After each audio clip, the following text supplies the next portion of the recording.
Hello दोस्तों, आज हम बात करेंगे रेस्पिरेटरी फेलियर के टाइप पर, यानी कितने तरीके का रेस्पिरेटरी फेलियर होता है। रेस्पिरेटरी फेलियर का बेसिकली मतलब यह है कि किसी भी कारणवश जो रेस्पिरेटरी सिस्टम है वो फेल हो गया है और व्यक्ति की हालत ऐसी हो गई कि उसको भर्ती करना पड़ जाए, उसको ऑक्सीजन की, वेंटिलेशन की या इस तरह की कोई चीज़ की ज़रूरत पड़ जाए। इस सिचुएशन को रेस्पिरेटरी फेलियर बोलते हैं। ये ज़्यादातर टाइप 1, टाइप 2 और मिक्स्ड टाइप का होता है। आज हम बात करेंगे टाइप 1 रेस्पिरेटरी फेलियर पर। एक अलग वीडियो में हम टाइप 2 और मिक्स्ड रेस्पिरेटरी फेलियर पर बात करेंगे। आज इस पर एक brief overview type 1 respiratory failure पर करते हैं। टाइप 1 रेस्पिरेटरी फेलियर का मतलब ये है बेसिकली कि यहाँ पे शरीर का ऑक्सीजन कम हो जाता है। टाइप 2 में होता है कि कार्बन डाइऑक्साइड बढ़ जाता है। तो कार्बन डाइऑक्साइड बढ़ने पर आज हम बात नहीं करेंगे। आज हम बात करेंगे खाली कारणों पर जिससे ऑक्सीजन कम हो जाता है, यानी हाइपोक्सिमिक रेस्पिरेटरी फेलियर। क्या होता है, इसके क्या पैथोफिजियोलॉजी होते हैं, क्या इसके फीचर्स होते हैं और कैसे इसको मैनेज करते हैं, ये सारी चीज़ों पर बात करेंगे। आज का टॉपिक है टाइप 1 रेस्पिरेटरी या हाइपोक्सिमिक रेस्पिरेटरी फेलियर। टॉपिक पर जाने से पहले जो लोग हमारे चैनल पर नए हैं उन्हें रिक्वेस्ट करूँगा कि चैनल को सब्सक्राइब करें, वीडियोज़ को लाइक करें, शेयर करें, फॉलो करें, कमेंट करें, पूरा देखें।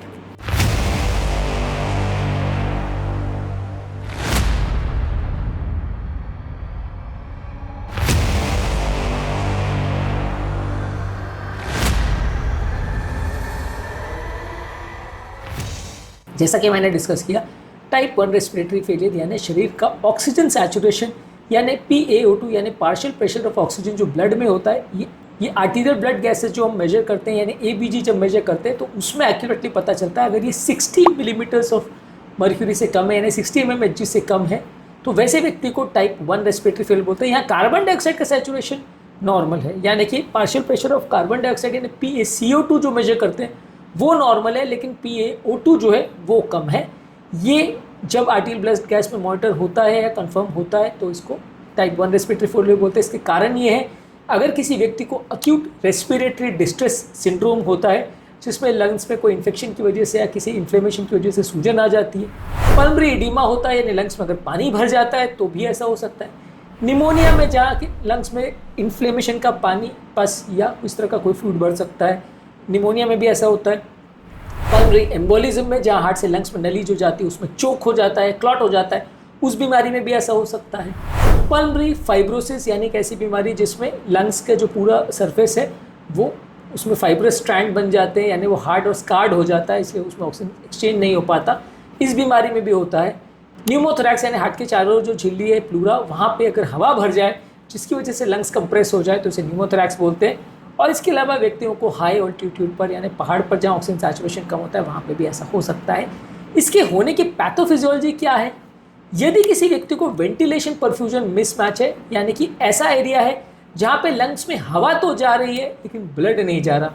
अब मान लीजिए किसी को पल्मोनरी एम्बोलिज्म है तो उस पर्टिकुलर एम्बोलिज्म वाले जो एरिया है वहाँ पर ब्लड नहीं जा पा रहा क्योंकि वहाँ क्लॉट जम गया है, तो वहाँ पे हवा तो जा रही है लेकिन ब्लड नहीं जा पा रहा। या मान लीजिए लंग्स का कोई ऐसा एरिया जहाँ पे पानी भर गया है, पस भर गया है, या कोई कारण से सूजन के लिए कोई और फ्लूइड उसमें भर गया है, कोई रिएक्शनरी फ्लूइड भर गया है, तो जो भी कारण से वहाँ पे अगर कोई इन्फ्लेमेटरी फ्लूइड या कोई पस भर गया है तो वो वहाँ पे जो ऑक्सीजन और कार्बन डाइऑक्साइड का जो एक्सचेंज है उसको होने नहीं देगा, जिसकी वजह से ब्लड में ऑक्सीजन सैचुरेशन कम हो जाएगा और यहाँ पे वेंटिलेशन परफ्यूजन मिसमैच हो जाएगा, यानी वहाँ हवा तो है ब्लड नहीं है। वैसे कि वेंटिलेशन परफ्यूजन मिसमैच दोनों तरीके का हो सकता है, जहाँ पे हवा ज़्यादा है ब्लड कम है, या जहाँ पे ब्लड ज़्यादा है हवा कम है, दोनों ही परफ्यूजन मिसमैच में आता है। एक तरह से मिसमैच है, हवा ज़्यादा ब्लड कम या ब्लड ज़्यादा हवा कम, ये दोनों ही सिचुएशन में वेंटिलेशन परफ्यूजन मिसमैच होता है। यहाँ पे बेसिकली व्यक्ति को हवा वहाँ पे ज़्यादा जा रही है लेकिन ब्लड ज़्यादा नहीं जा पा रहा किसी भी कारणवश, तो वहाँ पे हाइपोक्सीमिया होगा।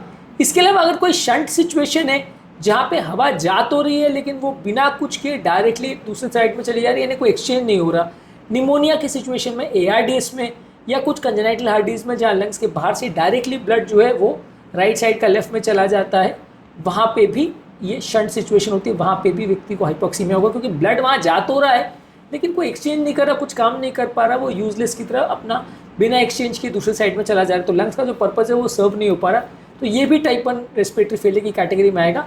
इसके अलावा कुछ ऐसी बीमारियाँ जहाँ ब्लड भी है, हवा भी है, लेकिन एक्सचेंज करने के लिए जो मेम्ब्रेन है जिसके थ्रू दोनों तरफ से एक्सचेंज होनी चाहिए वो दीवार ही ब्लॉक हो गई है, यानी कि एल्वियोलर कैपिलरी मेम्ब्रेन जो है उसमें कुछ डैमेज हो गया है, जैसे कि पल्मोनरी फाइब्रोसिस करके बीमारी होती है, इसमें ऐसा हो सकता है। तो ये 3 कारण हो सकते हैं कि या तो हवा है ब्लड नहीं है, या ब्लड जा रहा है लेकिन एक्सचेंज नहीं हो पा रहा, या डिफ्यूजन इम्पेयरमेंट है यानी मेम्ब्रेन खराब हो गई जिसके थ्रू एक्सचेंज होना था। ये तीनों कारण से ज़्यादातर व्यक्ति को टाइप 1 रेस्पिरेटरी फेलियर होता है। इसके लक्षण या फीचर में ज़्यादातर व्यक्ति को श्वास की तकलीफ होगी, यानी श्वास लेने में ज़्यादा मेहनत करनी पड़ेगी, बार बार श्वास लेनी पड़ेगी जिससे टैकिपनिया या हाइपरवेंटिलेशन बोलते हैं। साइनोसिस होना यानी शरीर नीला पड़ जाना होगा, ज़्यादातर ये नेल बेड्स पे, फिंगर्स पे, जबान पर, म्यूकस मेम्ब्रेन पे ज़्यादा देखने को मिलता है। और व्यक्ति को अपने रेस्पिरेशन के जो एक्सेसरी मसल्स हैं, साइड की एक्स्ट्रा मसल्स हैं, उनको बहुत ज़्यादा यूज़ करना पड़ेगा, ज़्यादा मेहनत मशक्कत करनी पड़ेगी बार बार वो ऑक्सीजन सैचुरेशन को मेंटेन करने के लिए। तो ये सारी चीज़ें टाइप 1 रेस्पिरेटरी फेलियर में आती है। इसका मैनेजमेंट कैसे करेंगे? टाइप 1 रेस्पिरेटरी फेलियर के पेशेंट में आप पेशेंट को एक्स्ट्रा ऑक्सीजन देंगे ताकि जितना एरिया में अगर एक्सचेंज हो रहा है वहाँ पे प्रॉपर ज़्यादा एक्सचेंज हो जाए। मतलब मान लीजिए अगर ऑक्सीजन 2 लीटर जा रहा है और उसमें से 1 लीटर वेस्ट वाले एरिया में जा रहा है, 1 लीटर अच्छे एरिया में जा रहा है, तो उसके बदले आप 3 या 4 लीटर ऑक्सीजन देना चालू कर दो ताकि जो अच्छा वाला एरिया है वहाँ पे 1 के बदले 2 या 2.5 लीटर पहुँच जाए, और वेस्ट वाले एरिया में जो जाए वो चलो वेस्ट भी हो गया तो भी अच्छे वाले एरिया में ज़्यादा ऑक्सीजन पहुँच जाए, तो एटलीस्ट एक्सचेंज सुचारू रूप से बेटर हो जाए और ब्लड को जितने ऑक्सीजन की ज़रूरत है उतना पूरा हो जाए। इसके अलावा आप पेशेंट को कई बार जो अंडरलाइंग कॉज है जिसकी वजह से प्रॉब्लम हो रही है, माने अगर क्लॉट का प्रॉब्लम है तो उसको ठीक कर रहे हो, पल्मोनरी एडिमा है तो उसको पेशाब बढ़ाने वाली दवाओं से ठीक कर रहे हो, अगर कोई व्यक्ति को कोई और इन्फ्लेमेशन या सूजन की बीमारी है तो उससे मैनेज कर रहे हो। इसके अलावा व्यक्ति को आप नॉन इन्वेजिव वेंटिलेटर यानी कि मशीन लगाते हैं जिसे हाई प्रेशर में ऑक्सीजन दिया जाता है। ये हाई प्रेशर में ऑक्सीजन का वही पर्पज़ है कि जो एरिया काम कर रहे हैं वहाँ पर ज़्यादा प्रेशर से ज़्यादा अमाउंट में फुल 100% ऑक्सीजन जाए, ताकि भले लंग्स का अगर 20, 30, 40% जितना एरिया भी काम कर रहा है वो भी अच्छी तरह से काम कर पाए और वो एरिया में ऑक्सीजन ज़्यादा जा पाए ब्लड को, ताकि ब्लड की रिक्वायरमेंट पूरी हो जाए।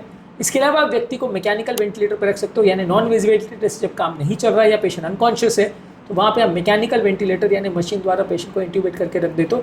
जब तक कंडीशन ठीक नहीं हो जाए, जब तक टाइम ना मिल जाए बाकी दवाइयों को अपना असर करने को, तब तक पेशेंट को वेंटिलेटर पर रख दिया जाता है ताकि पेशेंट को श्वास करने के लिए एक्स्ट्रा श्रम ना करना पड़े। तो ये है बेसिकली टाइप 1 रेस्पिरेटरी फेलियर। एक अलग वीडियो में हम टाइप 2 रेस्पिरेटरी फेलियर और एक में मिक्स्ड रेस्पिरेटरी फेलियर पर डिस्कस करेंगे।